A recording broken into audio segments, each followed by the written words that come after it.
দেখতে সুন্দর হওয়া ব্যাপারটা কেমন জানেন? দেখতে সুন্দর হওয়াটা আসলে বইয়ের ওপর রংচঙে মলাটের মতো।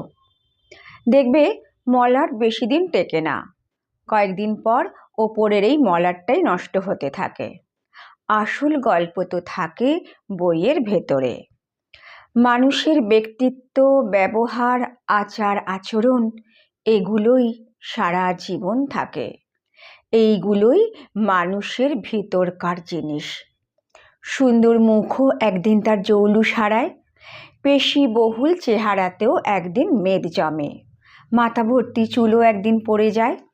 শুধু পড়ে থাকে ওই খোলসবিহীন আস্ত মানুষটা। সৌন্দর্য আর চেহারার আকর্ষণ হারালেও বাদ বাকি জিনিসগুলো তো থেকেই যায়।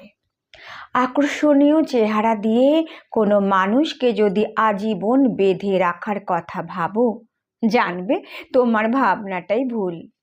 প্রেমের ক্ষেত্রে সৌন্দর্যই যদি প্রধান হতো, পেশিবহুল চেহারাই যদি মূল্য পেত, তাহলে সমস্ত সুন্দর আর সুন্দরীদের কখনোই ব্রেকআপ হতো না। দেখবে এমন কত মানুষ আছে যারা নিজে দেখতে অসুন্দর হয়েও, কুৎসিত কদাকার হয়েও অতীব সুন্দর বা সুন্দরীকে নিজের করে পাওয়ার পর তীব্রভাবে ইগনোর করতে শুরু করে দেয়।